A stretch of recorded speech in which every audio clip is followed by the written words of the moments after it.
noches con todos. Y efectivamente, la idea de poder hacer esta charla es justamente traer algo de lo que ya hemos escuchado ya, las novedades, ¿no? En este punto voy a empezar con un módulo, la parte quirúrgica que con Renzo habíamos ya platicado y nos pareció muy interesante tener un poco estos detalles, sobre todo innovadores y que podemos compartir con ustedes esta noche. Bueno, sin más preámbulo, poder iniciar. Permítame, ahí está. Bien, el módulo, como empezaba de la siguiente manera, y se titulaba Operar o no operar, ¿no? Era un simposio de consulta quirúrgica en el cual veíamos casos clínicos y verificábamos si hacíamos o no hacíamos una cirugía.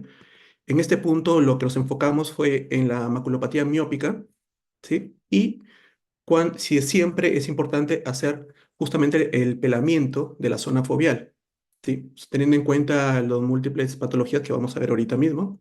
Y tener en cuenta lo siguiente, esto es muy importante, el por qué hemos tomado la maculopatía miópica como tracción, y es tener en cuenta la prevalencia que tiene, que es de un 8 y 18% de los pacientes, la longitud axial mayor o igual a 30 milímetros, y sobre todo la tendencia que está viendo a que esta miopía vaya avanzando en el tiempo y vaya incrementándose, que es algo muy importante y se ha hablado extensamente a lo largo de todos estos días en las cuales hubo estas charlas.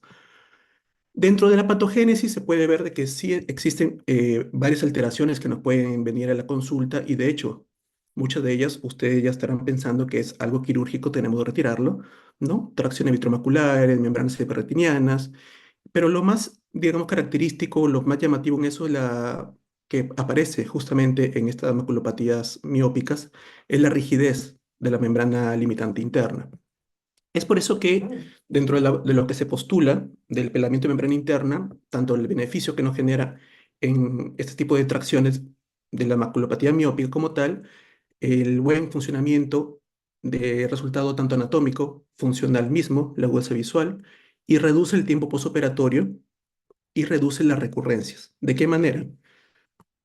Bien, para ello ellos han visto primero mediante el tipo de gas y mediante el tipo de cirugía. Mediante el tipo de gas, ¿qué es lo que postula? El gas versus el no gas. Eso lo vamos a ampliar en breve. Pero menciona lo siguiente, que dentro de ello hay una mejor resolución en inicio con el uso del gas en el tipo de enfermedades de patología y una mejor agudeza visual posoperatoria. Ahora, esta división que estamos conversando lo mencionan en ojos de bajo riesgo y ojos de alto riesgo. Y es ahí donde me detengo un segundo para poder definir primero esta parte, porque dentro de los ojos de bajo riesgo, que es la mayoría que nosotros vamos a observar ahorita, por ejemplo, la esquisis macular, fobiosquisis, un agujero macular de la membrana interna, macular esquisis, lo que es una esquisis macular y desprendimiento foveal, como podemos observar en la imagen, macular esquisis y acá de las capas ya más externas de la lamela, del agujero macular como tal, pero ellos se enfocan qué hacemos con los ojos de alto riesgo, siendo que estos de bajo riesgo, el tratamiento ya está dirigido, es el pelamiento, el gas, vamos a conversar más adelante de lo que podemos hacer o discutir, pero ¿qué hacer con los ojos de alto riesgo? Entonces, ¿qué postulan ellos?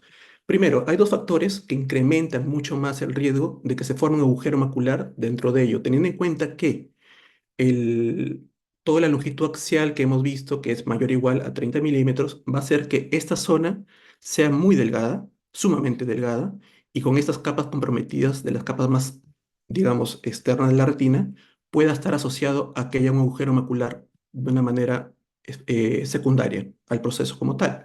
Dentro de ellos, incremento de riesgo está el pelamiento de la membrana y el gas, que vamos a verlo, a desmenuzarlo más que todo. Bien, dentro de lo que es el pelamiento, en estos ojos de alto riesgo, el desarrollo del agujero macular es de 0 y va hasta 30% en algunos autores, como se pueden ahí enumerar. Y esto han tomado dos estudios dentro de los cuales ven tanto la técnica quirúrgica como las complicaciones. Acá, ¿qué resalto? El hecho de que en estos pacientes las complicaciones, cuando hubo ese tipo de cirugía, hubo unas complicaciones de 5 de 45 pacientes, ¿no? En el porcentaje. Quiero mover un poco. Ahí está. O sea, hablamos del 16%. Quiero sacar este cuadro. Ahí está mejor. Bien, 16,7% con Chimada y con Hu es el 28,6%. ¿no? Entonces, decremento del riesgo del agujero macular y un mejoramiento de la función y la anatomía.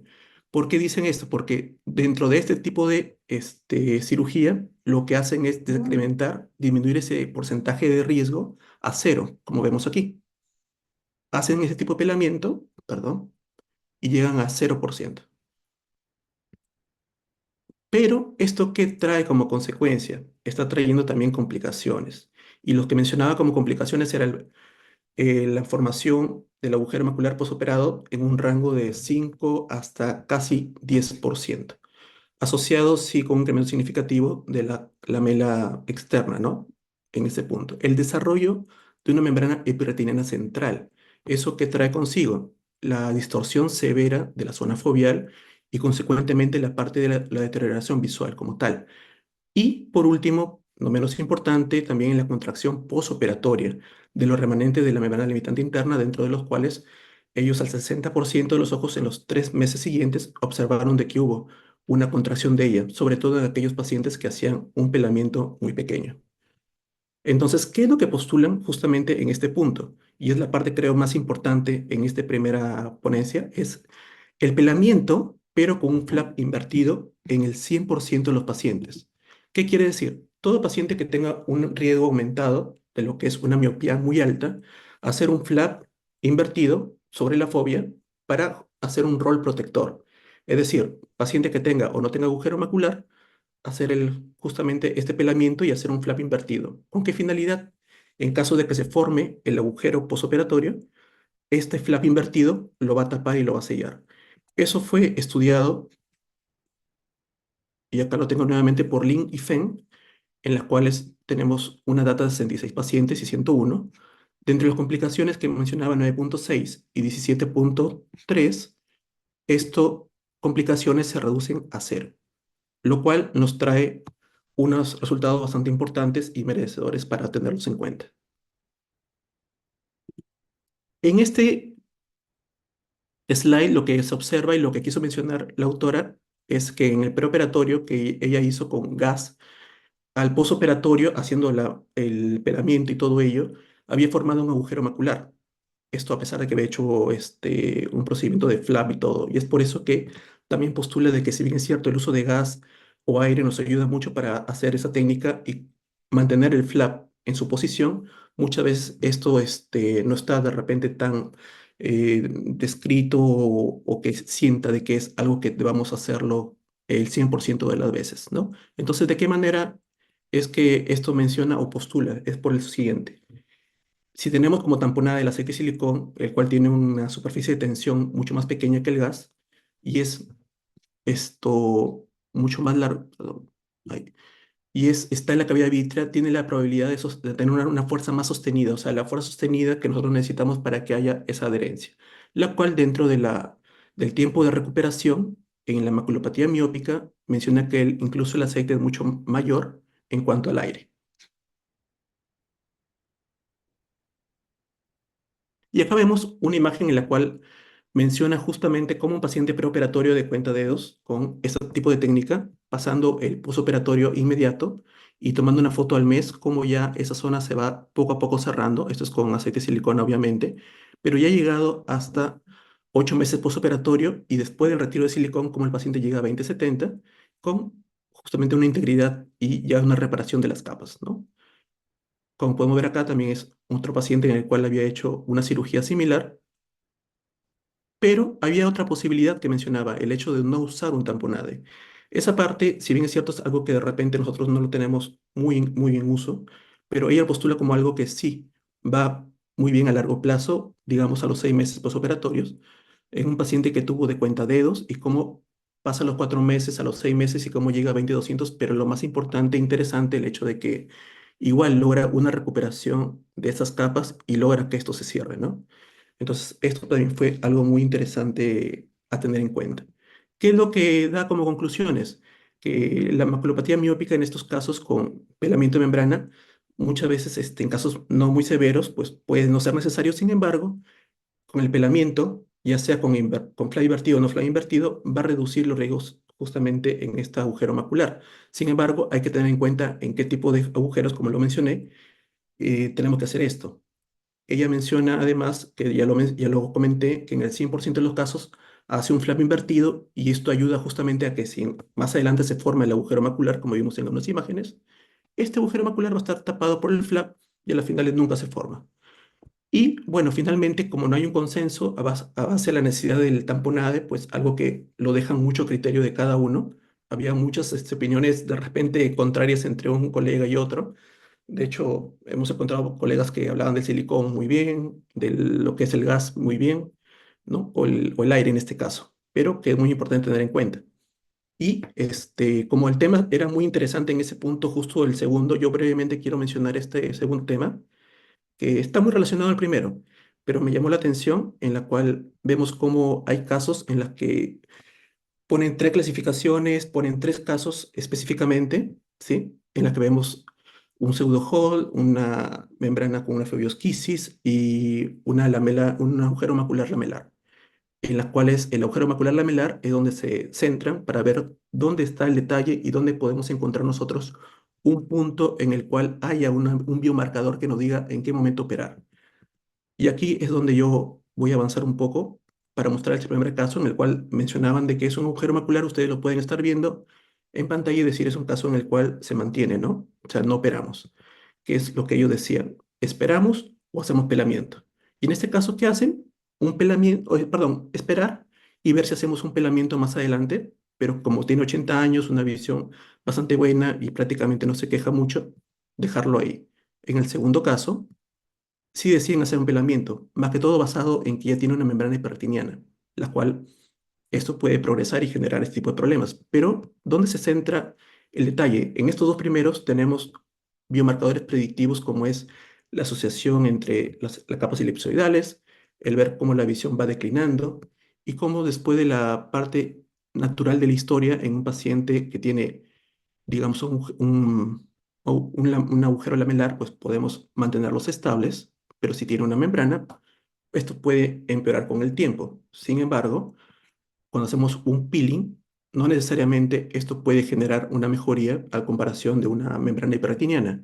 Y es ahí donde ellos postulan el siguiente caso, en el cual el paciente tiene 70 años, una metamorfosis negativa, pero lo observan y dicen, vamos a esperar, ¿no? Entonces, cuando esperan, pasa 8 meses y el agujero se forma. Entonces, es ahí donde se genera un estudio. Y el estudio que es, acá definitivamente entran a operar. Pero ¿cuál fue la decisión de esperar? ¿No? ¿Por qué nosotros en este punto no, ya no operamos y esperamos?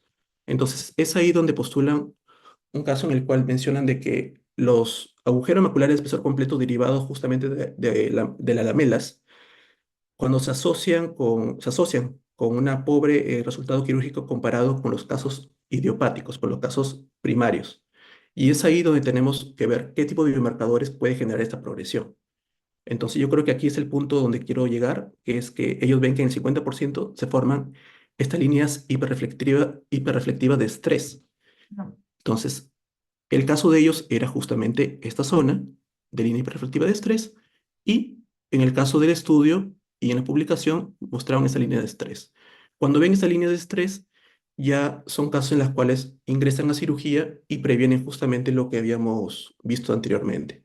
Un caso también bastante interesante para hacerlo a discusión, pero quería básicamente mostrar ambos porque me parecieron sumamente interesantes para poder conversarlos más adelante. Muchas gracias.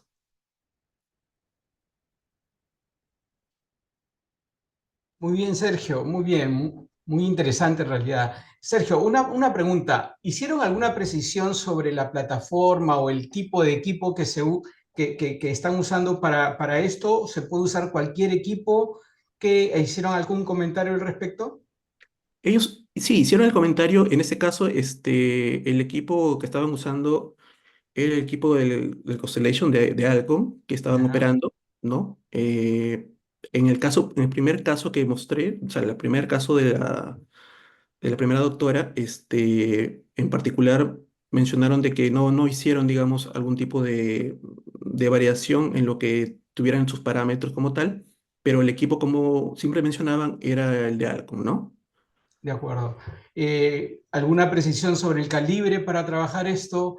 Porque es conocido que trabajar con estos ojos grandes resulta a veces sí, muy, muy complicado por la falta de instrumentos con la longitud que se necesita. ¿Alguna recomendación sobre esto? Sí, en realidad la recomendación que ellos daban dentro de lo que es el calibre es que mientras menos haya, el calibre sea más pequeño, de hecho hablaban siempre de 27 gauge, Ujú, ¿no? ya, Bueno, personalmente yo usando nada más 25, pero dice, mientras menos sea el calibre más pequeño, va a ser mejor por los detalles que vienen como la parte de patogénesis, de cómo esto puede hacer que las células migren y por ende también generen formación de membranas que a la vez generen una membrana secundaria, ¿no? Y forme este tipo de entidades.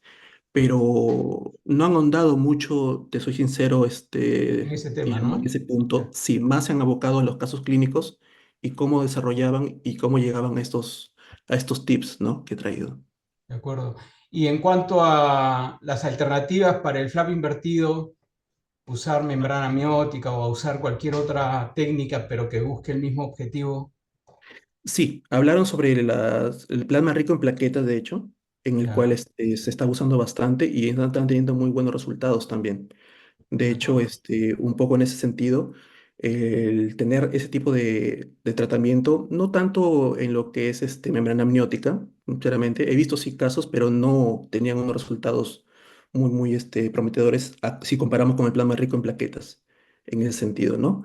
En este caso en particular, ellos postulan el flap invertido por el hecho mismo de la longitud axial o la formación cónica posterior, en la cual Ujú, muchas veces se forma, ¿no? El agujero macular y bueno tenemos un flap que lo está tapando en ese punto, ¿no? de Entonces, acuerdo. en el 100% de los casos, hacer un flap va justamente a evitar ese tipo de complicación. De acuerdo. Recomendaría a la audiencia que si tienen alguna pregunta hacia el final, vamos a intentar responder las preguntas que se vayan suscitando sobre los temas que se van a tratar. A continuación y en aras del tiempo, le preguntaría a Renzo si quieres iniciar, Renzo, o si quieres empiezo yo, como gustes. Pues sí, mejor de una vez presentar lo mío por lo que te conté. Perfecto.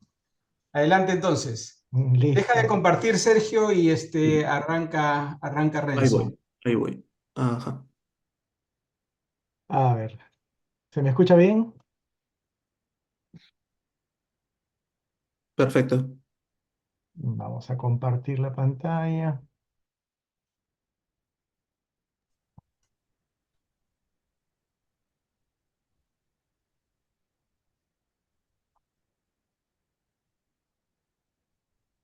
¿Se me escucha bien, cierto? Sí, Renzo, todo bien. Bueno, cuando hacemos este ejercicio de explicar lo mejor de Orretina, siempre es complicado.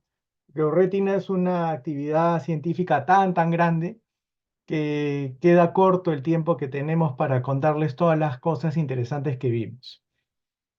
Cuando nos dividimos los temas, pues Sergio se quedó con la parte quirúrgica, yo me quedo un poco con algunos temas o tópicos de la parte médica que les voy a contar. Este primer paper es una revisión que hace la profesora Sobat Sivaprasad. Ella hace su práctica en Londres y nos recuerda que en el mercado tenemos actualmente dos drogas, aflibercept y faricimab, que pretenden em, lidiar con este tema que muestra en este cuadro de barras respecto de las cosas que todavía no alcanzan los antiangiogénicos. El primero es buscar fármacos que extiendan la duración de acción y buscar reducir la carga de inyecciones que tienen actualmente nuestros pacientes. Estos son, quién sabe, dos de los aspectos más importantes de las necesidades que aún no se han alcanzado del todo. Sabemos que estas dos, digamos, moléculas que se encuentran en el mercado, pretenden a través de sus sistemas de extensión, uno una droga biespecífica, la otra una droga multitarget, tratar de ampliar a través de sus esquemas PTI y Treat and Extend para que los pacientes puedan liberarse del uso de los antiangiogénicos. La evidencia nos ha demostrado que el faricimab este, en los estudios de extensión, perdón, en el estudio del segundo año, podemos lograr que cerca del 80% de los pacientes pueden extender más allá de 12 semanas, el equivalente a 3 meses de duración. Y prácticamente el 60%, cerca de 4 meses. Aflibercept, 8 miligramos, en el estudio Pulsar, también ha logrado conseguir estadísticas similares, es decir, cerca del 80% de los pacientes pueden extender el uso de aflibercept más de 12 semanas de extensión.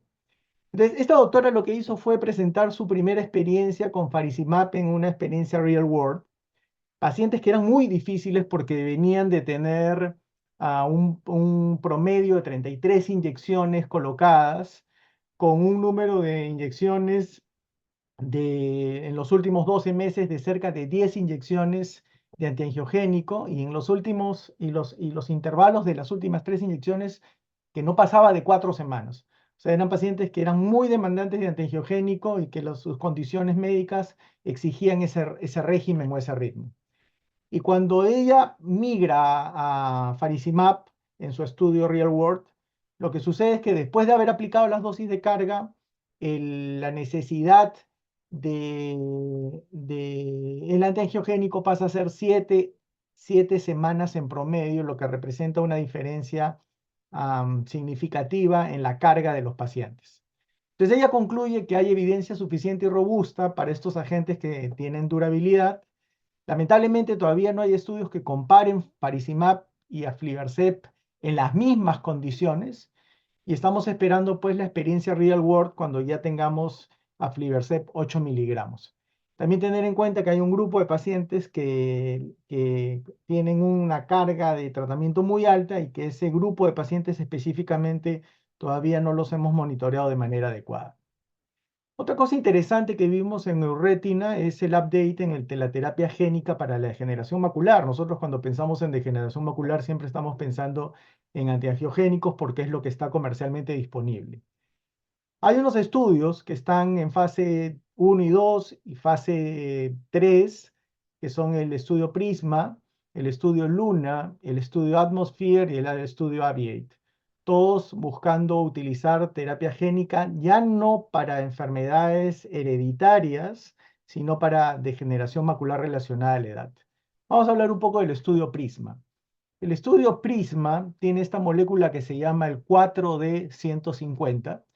Esta molécula 4D150 se inyecta de manera intravítrea, y lo que hace es un transgene, un transgene, que tiene 2 porciones genéticas para, vamos a decir así, infectar la célula, y que la célula tenga la capacidad de producir 2 moléculas: factor de crecimiento vascular endotelial C a través de un RNA y el aflibercept. De tal manera que el individuo comienza a producir su propio VEGF-C, y también comienza a producir su propio aflibercept. Entonces la gracia es que ya estamos en estudio de fase 2B, y lo que se ha visto es que colocando esta dosis de vectores virales, que está en el orden de 3 por 10 a la 10 vectores virales para cada ojo, tenemos una reducción de las inyecciones anualizadas, que son bastante grandes, ya hemos visto en el estudio anterior de cerca de 10, en una reducción de casi el 90% del número de inyecciones.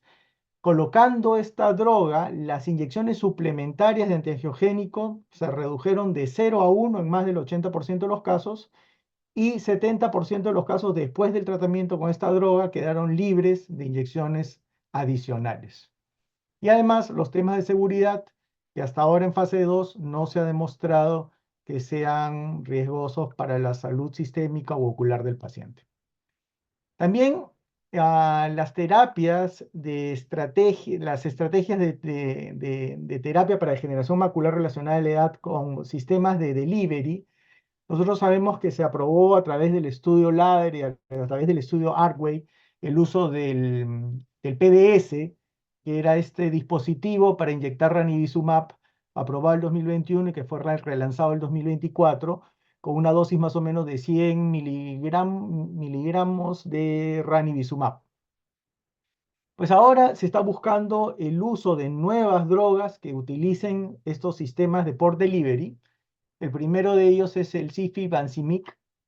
Este Cifi-Vancimig es una droga que también va a ser la siguiente droga biespecífica que va a salir al mercado.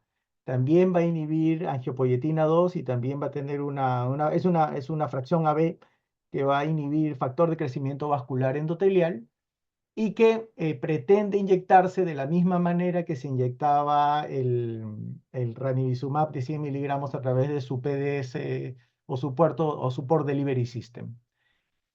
También tenemos implantes intravitreos, así parecidos a Osurdex. Vamos a utilizar dos nuevas drogas que están en fase 2, el laxitinib y el borolanib. Ambas drogas son inhibidores tirosina quinasa. Estos inhibidores tirosina quinasa tienen como propósito incrementar este concepto que hace un rato hablábamos, que incrementar el intervalo de tratamiento entre los antiangiogénicos. El axitinib más o menos tiene un propósito de incrementar a cada 6 meses y el borolanib a aumentar de 6 a 9 meses el tratamiento antiangiogénico para los pacientes. También para degeneración macular estamos viendo la necesidad de utilizar entrega de drogas de mecanismos supracoroideos.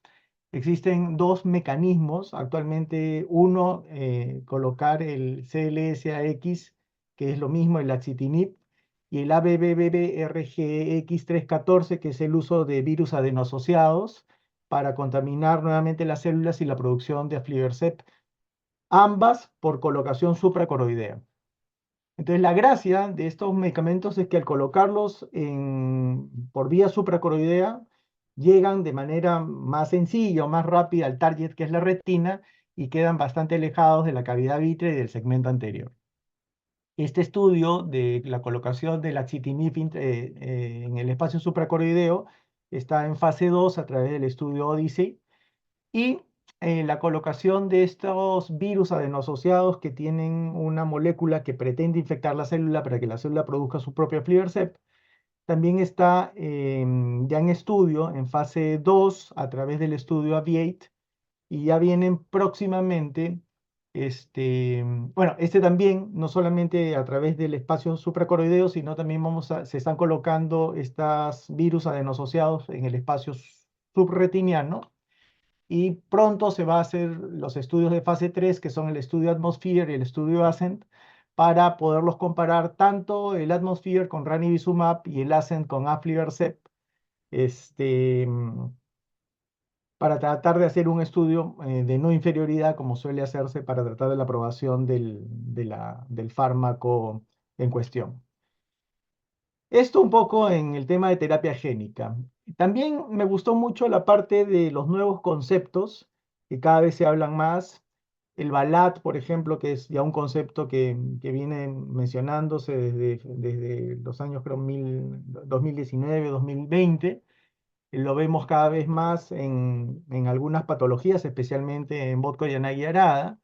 Y el BALAT, pues, es una imagen como de un espacio quístico en el espacio de la retina, que se ha identificado bien, que se encuentra entre la elipsoide, como ven ahí en la flecha EZ, y la membrana limitante externa, que lo ven ahí en el espacio verde, y por tanto se ha establecido que el BALAT no es otra cosa que una separación del segmento interno sobre el segmento externo, exactamente sobre el mioide. Y bueno, hay una teoría que explica cómo se forma el BALAT y tiene que ver con las fuerzas tanto de adhesión del epitelio pigmentario de la retina sobre la retina neurosensorial, que permite la formación de estos espacios que tienen la característica de que son completamente reversibles. Están reportadas en todas estas condiciones médicas que estoy mostrando acá, y por lo tanto no es una condición patognomónica de una condición particular. Las dos patologías más reportadas en la literatura, como dije, son BKH y en segundo lugar AMPI. También otro concepto que me pareció súper interesante es este concepto que se llama atrofia macular extensa y pseudodrusen. Este es un concepto que propuso la doctora Isabel Muner. Ella señala que esta es una entidad clínica nueva en la que hay una degeneración macular, una atrofia, perdón, macular muy parecida a la degeneración macular, pero acompaña de ciertas características que lo hacen como una entidad nosológica diferente. Ella señala que el promedio de personas que están presentando esta condición más o menos se encuentran nacidos en el año 1948. Es una entidad nueva en la que hay un rápido desarrollo de una atrofia central que tiene las siguientes características. Es un paciente que debuta con pseudodrusen en el cuadrante superotemporal de la fobia y posteriormente comienza a hacer áreas de atrofia, como vemos acá en las imágenes, pero también que acompañan en la región temporal de esta degeneración Parkinson. Pero lo más interesante es que se respeta la porción temporal de la fobia, como lo vamos a ver acá. Si ven acá la imagen de la izquierda, bueno, sí, de la izquierda vemos arriba el pseudodrusen que tenía el paciente y posteriormente cómo evoluciona a una atrofia geográfica, pero que respeta la parte temporal de la fobia.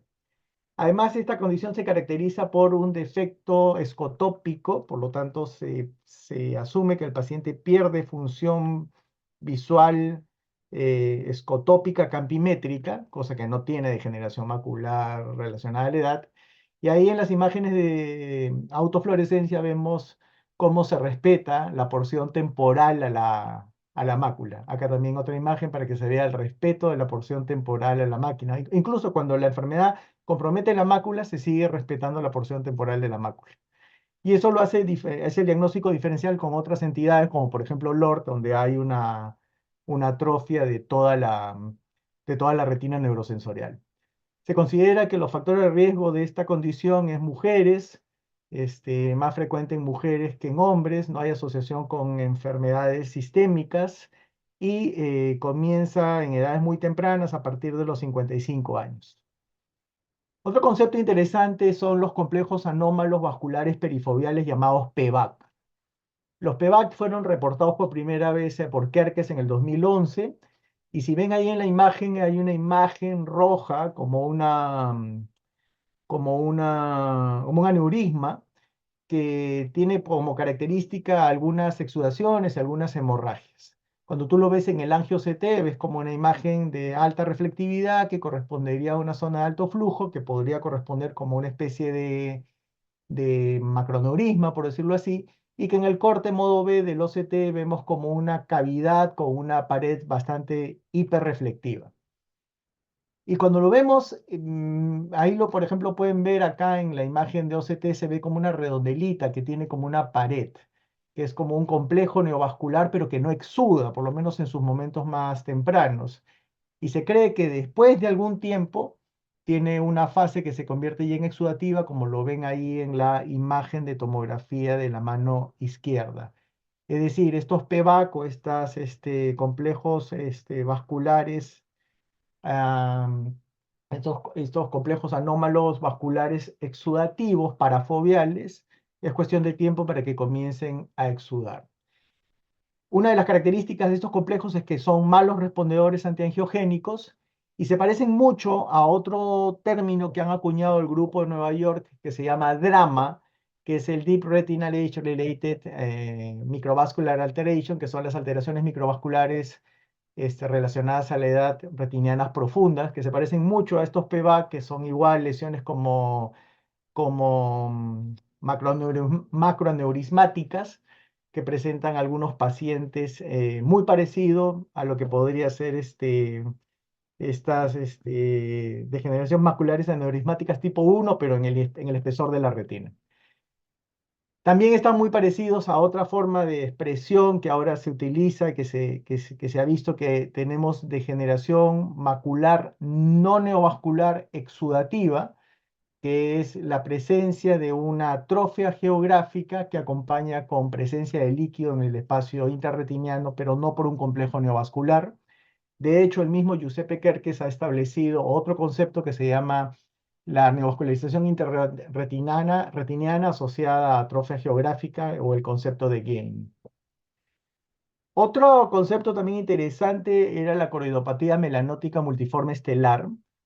Esta es una condición que se parece mucho a la corioretinopatía serosa central, pero tiene cosas que no coinciden con estos síndromes paquicoroideos. Por ejemplo, tenemos una coroide que normalmente no está engrosada, no hay paquivasos, no hay fuga tardía en la fluorangiografía y no hay hiperpermeabilidad vascular en el verde indocianina.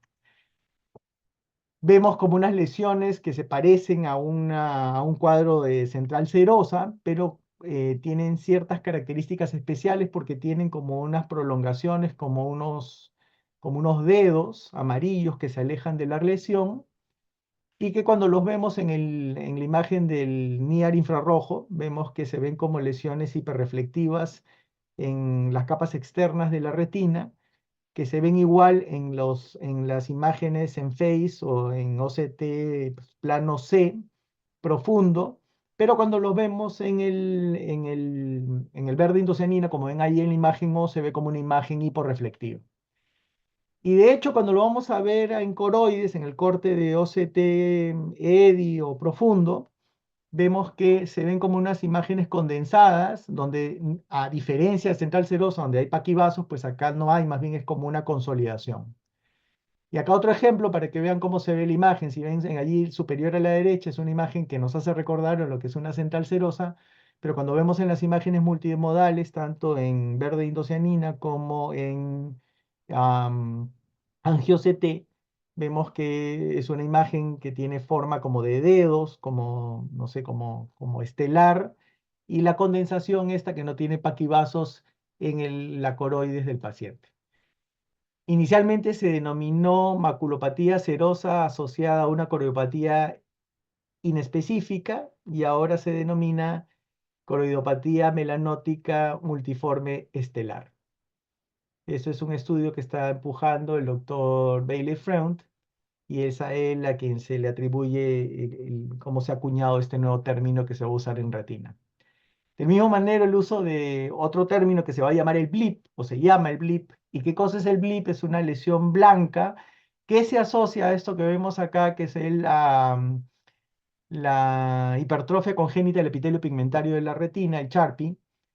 Este, mm, y se caracteriza porque acompaña estas imágenes de huella de oso, pero que tiene cerca donde se encuentran las lesiones en retina como un aumento como vasos medios telangiectásicos que nos hacen acordar al MacTel. Y cuando vemos los cortes en tomografía son muy característicos, yo creo que son muy significativos porque son como unas condensaciones circulares en el espesor de la retina de todos los pacientes. Entonces, si miramos acá, por ejemplo, acá en el angio-CT vemos las lesiones medios telangiectásicas, la imagen que está asociada a la hipertrofia congénita del epitelio pigmentario y estas lesiones circulares en los espesores intermedios e internos de la retina que se encuentran en esos pacientes que tienen estas lesiones. Miren, acá abajo también se ven las mismas condensaciones. Blips. Otra cosa interesante que me pareció es que se está utilizando o se va a comenzar a utilizar la óptica adaptativa con el escáner láser ophthalmoscopy, que es el uso de la tecnología de frente de onda, que ya no solamente queda reservada para nuestros amigos de refractiva, así como hace algunos años Jean-Paul presentó, el doctor Lee Jean-Paul presentó la visión de la cabeza de los conos y de los bastones, pues ahora le hemos encontrado, le han encontrado una aplicación práctica porque vamos a poder mirar o cuantificar los pericitos y las células musculares o de la pared vascular de los vasos de segundo o tercer orden y los capilares de la retina. Entonces vamos a utilizar esta tecnología de óptica adaptativa por escáner láser oftalmoscopy para identificar las células murales vasculares. Entonces, en un paciente normal, pues tenemos pericitos y tenemos células musculares. En pacientes diabéticos, lo primero que comienza a perderse son las células musculares y luego ya cuando hay edema macular diabético, retinopatía diabética, lo que ocurre es la famosa pérdida de pericitos. ¿Se podrán ver estos en vivo, estos pericitos? Pues sí. Inicialmente lo que se hacía era utilizar la óptica adaptativa y lo que se ve ahí son como pequeñas imágenes empedradas que venían a ser los núcleos de estas células. En esta primera toma lo que se hacía era medir si se podía ver las células musculares murales. Y si vemos ahí el recuadro de la izquierda, el recuadro rojo, vemos que también se pueden medir los empedrados de los capilares más finos que representarían a los pericitos. ¿Y qué importancia tiene que cuando, por ejemplo, tenemos un paciente que tiene fuga en la angiografía y vamos a la cuenta pericitaria con el uso de la tecnología, podemos identificar claramente que hay una densidad pericitaria disminuida? De la misma manera, podemos identificar si, por ejemplo, en la angiografía el paciente tiene mucho más fuga, pues podemos tener una evidente reducción pericitaria por unidad de área tomada por el equipo. Entonces, este, mm, se espera que en el futuro, cuando ya tengamos la tecnología, tengamos la tecnología disponible, podamos anticipar daño en la retina. Muchas veces hemos hablado en el pasado de que el daño en la retina comienza con los microneurismas, después nos hemos anticipado con el daño celular de los pericitos, después nos hemos anticipado con las vías bioquímicas y probablemente en pacientes que ya tengan diabetes pero que no tengan ningún estigma de retinopatía diabética, a lo mejor usar la óptica adaptativa nos va a poder anticipar el daño temprano de la retina. Finalmente, eh, contestar algunas preguntas en retinopatía diabética sobre el uso de antiangiogénicos, ¿cuál es el rol? Hay una serie de preguntas que al día de hoy nos hacemos, por ejemplo, ¿qué tan común es la hemorragia vítrea en pacientes con retinopatía diabética proliferativa? ¿Usar antiangiogénicos reduce la tasa de ese sangrado? Deberíamos hacer vitrectomía o cuándo deberíamos hacer vitrectomía cuando hay hemorragia vítrea, si el uso de los antiangiogénicos es una alternativa para tratar las hemorragias vítreas por retinopatía diabética, y si el antiangiogénico reduce el riesgo de sangrado post-vitrectomía, y si ese antiangiogénico puede ser utilizado para tratar ese sangrado post-vitrectomía. Entonces, todas estas preguntas se han tratado de contestar. Por ejemplo, ¿qué tan frecuente es la hemorragia vítrea en los pacientes con retinopatía diabética proliferativa? Se vio, por ejemplo, en el estudio Clarity que cuando se comparaba el uso de antiangiogénicos con panfotocoagulación, igual, incluso los pacientes con antiangiogénicos, cerca del 9% de los pacientes tenían sangrado en el primer año. Y en el protocolo ese se vio que el 50% de los pacientes, tanto de los que usaban antiangiogénicos, ranibizumab, y los que usaron panfotocoagulación, igual finalmente sangraron. ¿Es el antiangiogénico una alternativa a la vitrectomía para el manejo de la hemorragia vítrea? Pues el DSR Network hizo un estudio, que es el estudio AB. En este estudio lo que hizo es comparar a aflibercept versus vitrectomía más panfotocoagulación. Y lo que se vio es que si bien es cierto el aflibercept era una alternativa, el 33% de los pacientes que solamente se les colocó antiangiogénico igual requirieron en algún momento vitrectomía para resolver los problemas y además, como requerían antiangiogénicos, necesitaban un follow-up largo y muchas inyecciones. Y la vitrectomía tenía la ventaja de que producía una recuperación rápida y que no había diferencias en la agudeza visual en el largo plazo. Tratar las hemorragias perretinianas ya está demostrado de que lo mejor es hacer vitrectomía y que no debería ser solamente tratado con antiangiogénicos. Si el tratamiento preoperatorio del antiangiogénico mejora los resultados de la vitrectomía, siempre hemos dicho de que no entramos a hacer una vitrectomía si no le ponemos el antiangiogénico al paciente previo a la vitrectomía del diabético. Bueno, cuando vamos a la evidencia, vemos que en esta revisión sistemática de metaanálisis del Cochrane Library, si bien es cierto, en el forest plot del metaanálisis, la intervención favorece el uso de antiangiogénico, los estudios tienen demasiados sesgos y por tanto el grado de certeza se señala como bajo, es decir, no podemos estar tan seguros que lo publicado es completamente libre de sesgo. Sin embargo, donde sí el grado de certeza es bastante alto es el uso de antiangiogénicos para los sangrados después de la cirugía de retina, es decir, usar antiangiogénicos alrededor de la cirugía de vitrectomía reduce y favorece el uso o la intervención del antiangiogénico para reducir el riesgo de sangrados posoperatorios. En resumen, el uso de antiangiogénicos reduce el riesgo de sangrados tempranos y tardíos. Em, entonces, concluimos de todas las preguntas que hice al comienzo que la hemorragia vítrea es una condición relativamente común en los pacientes y deberíamos tenerlo en cuenta que la vitrectomía sigue siendo el gold estándar para el tratamiento de los pacientes, que el antiangiogénico puede ayudar a limpiar la hemorragia vítrea, pero solamente debe considerarse en vez de la vitrectomía en determinados casos, y que colocar el antiangiogénico de manera preoperatoria mejora el resultado de la cirugía de vitrectomía y reduce la tasa de sangrado posoperatorio. Pues eso es un poco lo que tenía que decir. Ok, Renzo, muy bien. No hay duda que tenemos los mismos gustos. Yo había revisado los mismos temas. He revisado otros también, pero que de todas maneras me gustaría hacer algunas precisiones que vale la pena comentarlas, a pesar de que hemos revisado lo mismo, porque me resulta interesante ver que muchas imágenes de las que se presentan ya las hemos visto antes, pero las hemos nombrado de otra manera. Y entonces a mí lo que me parece es que hemos venido haciendo diagnósticos probablemente acertados en su momento, pero que ahora que los estamos estudiando mejor, resulta que son otras enfermedades y que vale la pena tenerlas presentes para cuando próximamente las volvamos a diagnosticar.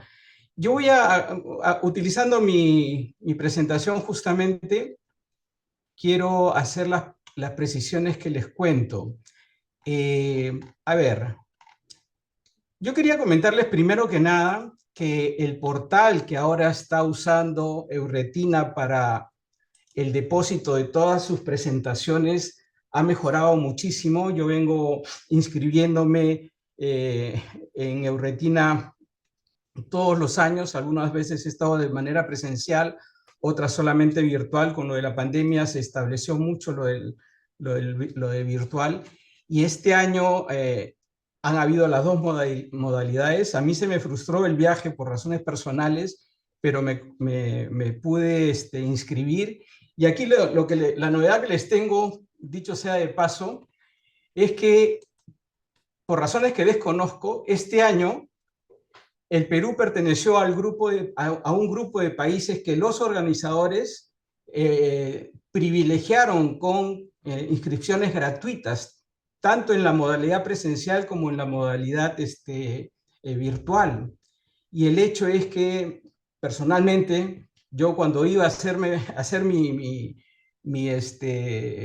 registro, ya preparado con mis euros para inscribirme, me di con la sorpresa que por ser peruano no me tocaba pagar. Y entonces les cuento que estoy inscrito en el portal y si hubiera ido, hubiera estado inscrito gratuitamente en la modalidad presencial en Euretina este año. No sé si el próximo año será igual, pero les cuento que deberían tener en cuenta esta posibilidad que, como les digo, este año se le dio al Perú. No sé si esto va a seguir más adelante, pero es una oportunidad muy buena. El portal es el que ven ustedes ahí. Uno tiene acceso a todas estas sesiones hasta el 31 de diciembre de este año. Las presentaciones y los videos están impecables realmente. Los videos que les presentó o las clases que le ha presentado Renzo pertenecen al del día 19. Esto es lo que les ha presentado él. Y yo lo que quería hacerles es la precisión siguiente, ¿no? Lo dijo Renzo, pero resulta que BALAT, este desprendimiento de la membrana basilar que ha dado en llamarse ahora y que tiene apariencias muy parecidas a los desprendimientos de epitelio pigmentario o a desprendimientos serosos de la retina, pues cuando se hace la OCT, evidentemente se nota la diferencia y la diferencia las ha marcado Renzo. Esto es lo que presentó él, pero este cuadro que también lo presentó es lo que me llama a mí la atención. Todo esto nosotros lo hemos diagnosticado alguna vez y es probable que en muchas tomografías que hayamos hecho de estos casos que hemos revisado, si los vemos retrospectivamente, probablemente nos encontremos con este famoso BALAT, que no es nuevo. Esto ya, igual que las otras enfermedades que estamos viendo después, vamos a ver después, son enfermedades que ya han existido y que ahora se les está nombrando de manera diferente por ese aporte que está dando la tomografía para estudiarlas mejor. Y bueno, resulta pues que está comenzando a revisar algunas de mis tomografías antiguas y así rapidito nomás me encontré con un BALAT que había hecho, que no le había hecho caso como BALAT. Para mí era un desprendimiento seroso, un BKH que habíamos estado estudiando en el hospital. Y sí es verdad, pues es probable que comencemos, ahora que estudiemos mejor las tomografías, a encontrarnos con estas enfermedades. No me acuerdo si presentó el artículo Renzo, pero vale la pena tomarlo en cuenta porque se describe muy bien la fisiopatología de este problema, esa separación de los segmentos internos y externos de los fotorreceptores, cómo ocurre y qué fuerzas intervienen para que ocurra. Es interesante de conocer y vale la pena saber por qué ocurren en estas enfermedades que se han listado hace un momento. Esta otra presentación que también la hizo Renzo, a mí me llama la atención algo que dijo la profesora, que creo que no lo ha dicho Renzo, pero es curioso que cuando ellos hacen un análisis estadístico, epidemiológico de esta enfermedad estudiada en los últimos años, encuentran que hay una prevalencia de 1.3% en esta base de datos muy grande. Y curiosamente, y esto es lo que les digo que llama mucho la atención, es que hay un pico enorme de incidencia de esta enfermedad en el año 1948. Cosa rara, ¿no? Porque es raro que en un solo año se hayan descrito tantas, y bueno, si uno ve la curva hacia adelante y hacia atrás, también hubo una incidencia mayor que en el resto de los años. Pareciera ser que algo pasó en ese año y en esos años se ocurrió esta enfermedad. Bueno, lo cierto es que las imágenes que presentó Renzo, yo creo haberlas visto en pacientes míos que han sido diagnosticados finalmente como degeneraciones maculares secas, pero que si ahora las comenzamos a estudiar mejor, seguramente puede parecerse algo parecido a esto, ¿no? Entonces, mi mensaje con respecto a esto es que tenemos que tomar en cuenta que estos nuevos conceptos existen y es probable que nuestros futuros diagnósticos tengan que ser acomodados a estas nuevas nomenclaturas que estamos viendo, ¿no? Yo les digo, esto lo he visto varias veces en casos míos y creo que simplemente por no conocer el concepto los hemos estado diagnosticando como otras enfermedades. Y hay precisiones, ¿no? Que este slide también lo presentó Renzo, hay precisiones en el sentido que es muy fácil de diferenciar un EMAP de una degeneración macular relacionada con la edad cuando estudiamos las drusas que ocurren, las drusas reticulares que ocurren asociadas a la degeneración macular y las drusas reticulares que se ven en el EMAP. La forma de domo característica que ocurre en la degeneración macular no ocurre en el EMAP. Así que tenemos una herramienta para hacer la diferenciación muy precisa, ¿no? Y estas imágenes también las hemos visto más de una vez seguramente.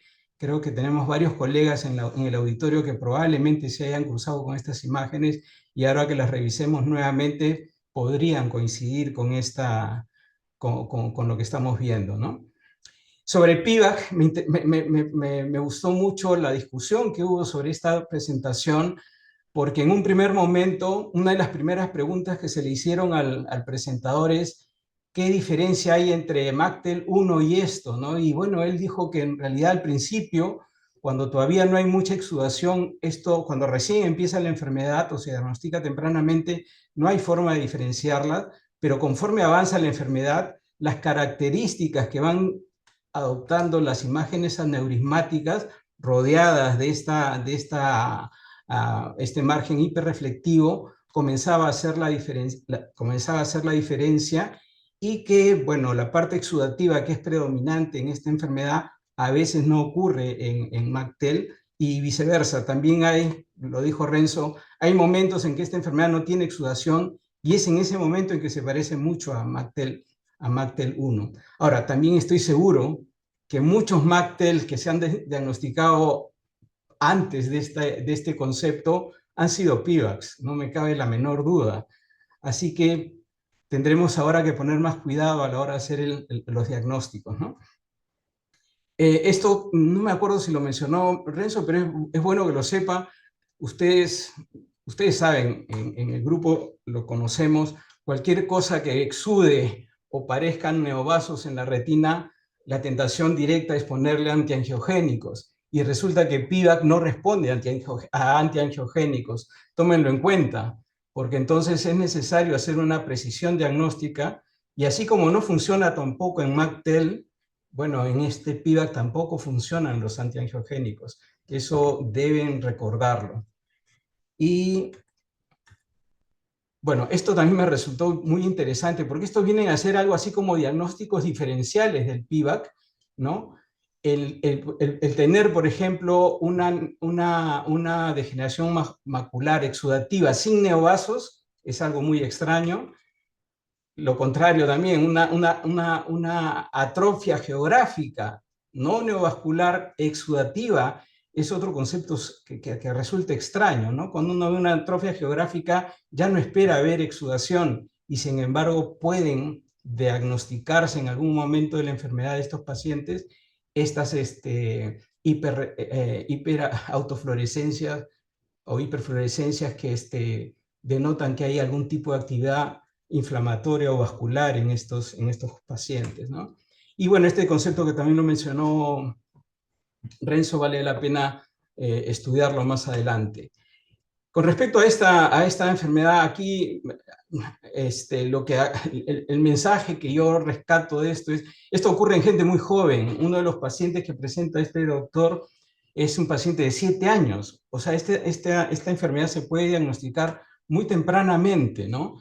Y algunas veces con gente joven como la que presenta en este caso, confundir el diagnóstico con corridopatía serosa central se parece mucho, miren esas imágenes de OCT, y sin embargo, y recibir, inclusive este caso en particular recibió tratamiento de PDT sin ser probablemente una corridopatía serosa central. Y bueno, lo otro es que, lo mencionó Renzo también, estas lesiones no son adquiridas aparentemente por la presencia tan temprana y la poca evolución que tienen en el tiempo, parecieran ser imágenes que están ahí desde hace mucho tiempo y tenemos que descubrirlas. No solamente ocurren en la mácula, por eso es que los colegas decidieron cambiarle el nombre, porque no solamente ocurren en la mácula y hasta 41% no producen exudación serosa, lo que hace que el nombre pues no sea el más apropiado y por eso le han puesto este nuevo nombre, ¿no? Y bueno, aquí es donde se resalta que esta es una enfermedad que hay que pensarla o tenerla presente cuando se evalúan gente joven, ¿no? Igual que lo que vimos en BLIP. El BLIP es otra condición que seguramente le hemos diagnosticado alguna vez como otra cosa, ¿no? Aquí la característica principal es que está asociada a Sharpie, pero son imágenes que no son ajenas a los diagnósticos que alguna vez hemos hecho y sin embargo, como les digo, como entidad esto es completamente nuevo, ¿no? Tiene una representación angiográfica, a veces se ven telangiectasias, ¿no? Bloqueo de la fluorescencia por las lesiones pigmentadas que hay, y hay presencia de capilares dilatados que se asocian a esta enfermedad que pueden confundirse tranquilamente con cualquier otra enfermedad que conocemos con las mismas características. Sin embargo, como lo dijo Renzo, esto marca pues la diferencia. Esas lesiones que se ven ahí en la banda nuclear interna son características y probablemente cuando las volvamos a ver seguramente nos van a hacer recordar de esta entidad. Bueno, como les digo, Renzo coincidió con mis gustos, pero tenía de todas maneras preparado ante la posibilidad de que esto pudiera ocurrir, porque a veces ocurre, otra presentación que la voy a poner a continuación, que es muy breve, pero que también tiene que ver con este tema de nuevos conceptos, ¿no? Hubo un curso de uveitis para retinólogos en la sesión en Euretina que me resultó muy, muy, muy interesante. He podido revisar todas las sesiones y no sé por qué no puedo compartir. A ver, vamos a ver, primero lo intento. Es esta.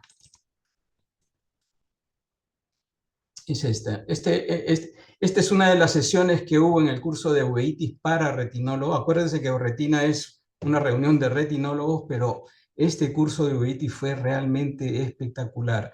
Y este profesor es un profesor muy joven, Ioannis Papasavvas, expuso este nuevo concepto de la coriocapilaritis y lo que tiene que ver con las otras enfermedades de coroides que hasta este momento nosotros no las hemos clasificado de la manera que propone este doctor. Él más bien, hacia el final de su presentación van a ver ustedes que menciona que ya no deberíamos utilizar el término de síndrome de puntos blancos, porque ese es un término que realmente no representa lo que estas enfermedades, cómo están ocurriendo estas enfermedades. Vamos a ver.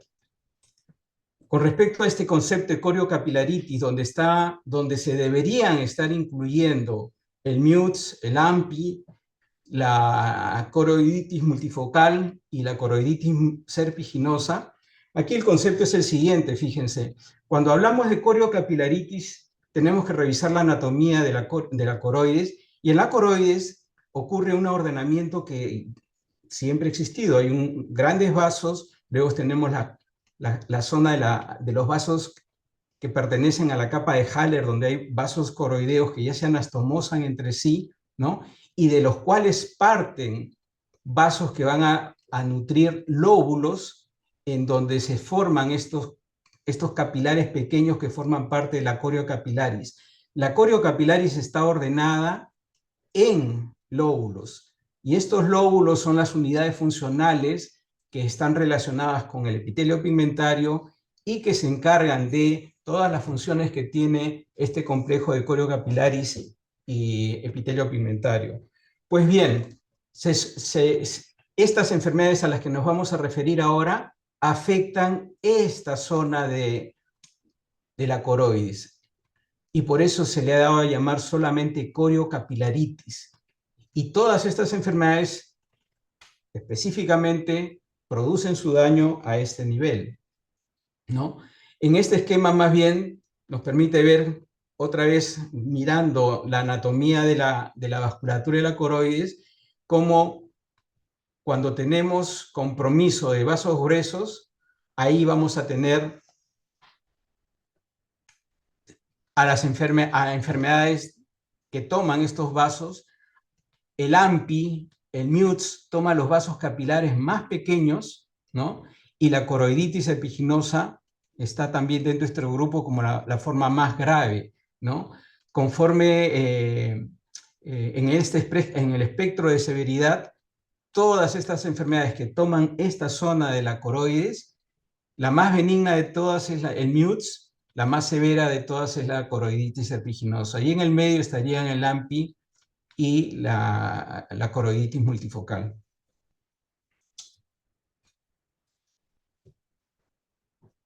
Ha sido, en este curso de UV, ha sido la vedette, la angiografía con verde indocianina. No se concibe un estudio de una coroidopatía sin uso de angiografía con verde indocianina. Todo lo demás es bueno también, pero el estándar, el gold estándar, como lo dicen acá, es la angiografía con verde indocianina. En las coriocapilaritis lo que vamos a ver aquí esquemáticamente es lo que ocurre son compromisos, ya sea inflamatorios o infecciosos, también inflamatorios, donde hay falta de perfusión de estos lóbulos, que en su coalescencia forman ya las lesiones grandes que vemos clásicamente en la angiografía con verde indocianina y a veces en la autofluorescencia.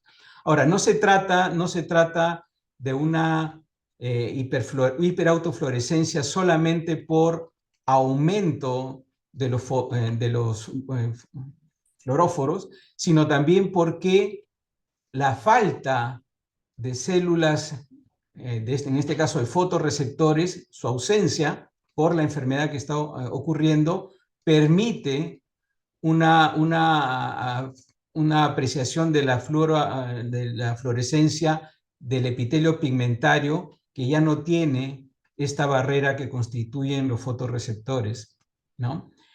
Y bueno, a continuación sigue ya la descripción de las enfermedades de las que hemos hablado. No quiero entrar en detalle de esto yo les aconsejo entrar, ojalá puedan entrar al portal y revisar las sesiones completas.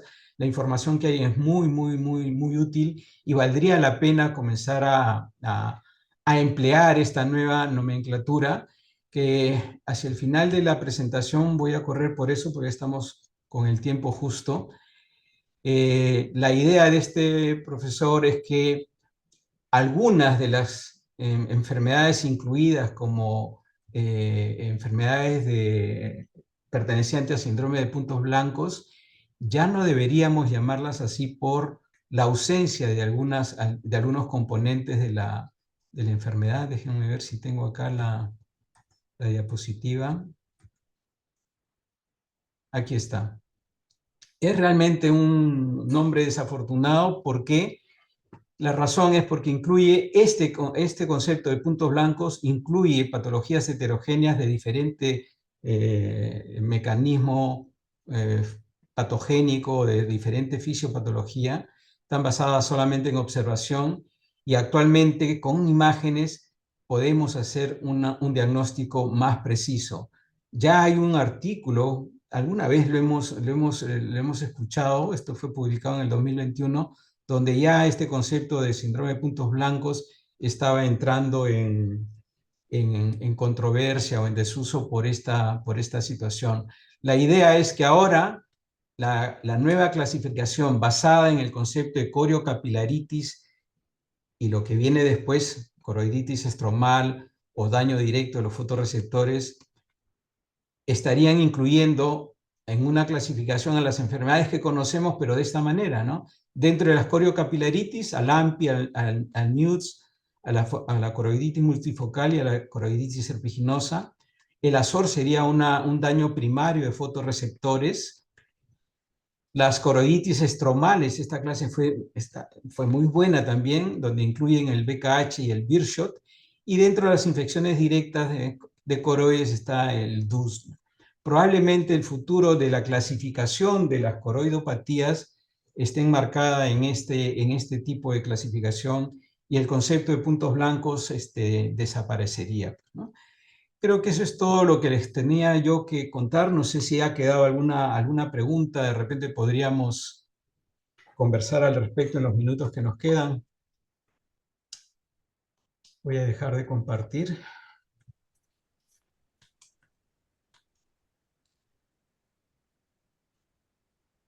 Oye, Listo. Guillermo, primero para públicamente disculparme porque a lo mejor no nos hemos entendido bien a la hora de conversar la división de los temas, así que mil disculpas si hemos cruzado temas a la hora de exponer. No, pero en Este, realidad, así de arranque, nomás uno revisaba el índice y esa sesión resultaba sumamente interesante. A mí me jaló el ojo al toque. Apenas comencé a ver esos nombres que no conocía, pues Y, me y- y- propuse prepararlo, ¿no? y exacto, porque uno, digamos, nos pasa que la curva de aprendizaje se hace más plana conforme va pasando el tiempo y cada vez somos más resistentes a incorporar nuevos términos y nuevas formas de pensar de las enfermedades, como tú lo has mencionado bien, por ejemplo, eso que parecía de repente una telangiectasia y resulta ser un PEVAC, o eso que Claro, parecía ser una central serosa y es esta condición estelar de la retina, o un blip que podría ser hasta un granuloma. claro. Entonces, vamos a tener que desaprender algunas cosas para volver a aprender otras. Sí, ya lo creo. Yo estoy convencido de eso, Renzo. Una de las ventajas de, bueno, los años no son en vano. La experiencia que uno tiene acumulando casos como lo hemos tenido nosotros, nos da pie a pensar de que, como te digo, muchas de estas cosas ya las hemos visto, sino que las hemos nombrado de otra manera, ¿no? Exacto, Y ahora que tenemos nuevas herramientas para estudiarlas, pues de hecho están apareciendo estos conceptos que vamos a tener que adoptarlos, porque te digo, estas nuevas clasificaciones, esta clasificación de las coroidopatías, por ejemplo, a mí me parece que tenemos que hacerla necesariamente porque permite ubicarnos mejor en la coroides y definir exacto. qué parte de la coroides se está enfermando y además la razón por la cual los tratamientos son diferentes también, ¿no? Esa es una cosa interesantísima que, como te digo, la nueva clasificación creo que invita a ir reflexionando sobre eso, ¿no? Claro, claro. Antes lo dividíamos de repente topográficamente, ¿no? Y Y sí, ahora lo dividimos capilaritis, toda la coroides es su grosor. Sí, pues los conceptos van cambiando y hay que irse reinventando. claro. Y bueno, junto con esto, pues está todo lo que acompaña a este ejercicio de practicar la medicina, ¿no? Nuevos tratamientos también, ¿no? Nuevas formas de tratar estas cosas. La parte de tratamiento y de tratamiento tanto médico como quirúrgico propuesto en este curso de uveitis también es impresionante, ¿ah? Como para revisarlo en algún momento realmente. Muy, muy bueno, muy bueno. Quería mencionar, aparte, Renzo, doctor Guillermo, Sergio, el Sergio. detalle que mencionaste, igual Renzo, en cuanto a tratamientos que se vienen ahora en inmunomodulación, que han hablado muchísimo, también está en el playback, que invito también a todos que entren, porque es interesante cómo ya la bioestimulación y la inmunomodulación que están haciendo ahora y el enfoque que están teniendo es muy, muy importante. Tal es así que ya para tratamiento de serosa central, para tratamientos de edema macular refractario están muy, muy en boga en este punto, ¿no? Cierto. Y bueno, esperando también de que este punto de tratamiento en la cual has mencionado al inicio, Renzo, con los dispositivos de liberación, ¿no? Y todo ello, pues en algún momento también lo tengamos para poder estar un poco también entrenados y yo creo que no hay mucho que envidiar ya respecto a lo que antes Sí, sí. teníamos, esa diferencia, ¿no? En cuanto a lo que es el tratamiento Más fuera y bien, lo que chicos, es en Perú. Sergio, Renzo, y no sé si alguno de los participantes en la reunión sabrá, no sé si han respondido la encuesta para poder acceder a al certificado de participación. ¿Han contestado la encuesta? Bueno, Mm, cuando entren, oye, me ha llamado la atención algo que hasta ahora no lo he podido resolver, no sé si ustedes lo han escuchado, pero una de las preguntas que hacían en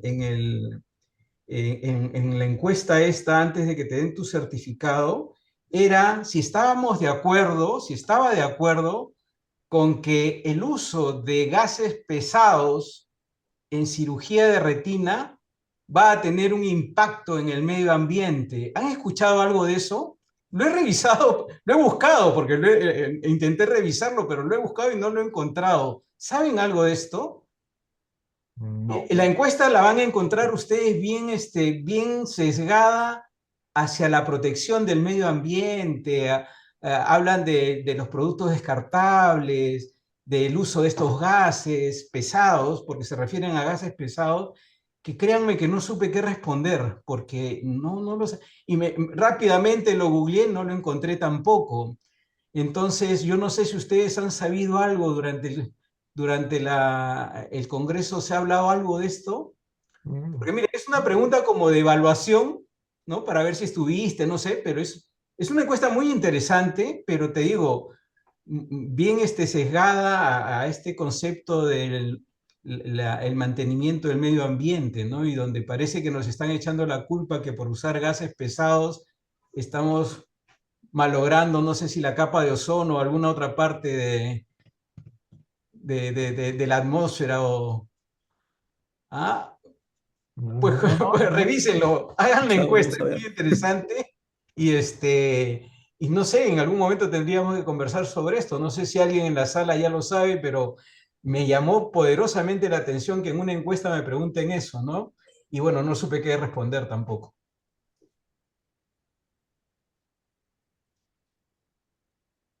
Bueno, nos quedamos aquí, Renzo. Pues yo creo que sí, Guillermo, en aras del tiempo, creo que está pendiente el video del que habíamos conversado al inicio. Han puesto Sí, han puesto un algo ahí. banner del Humana.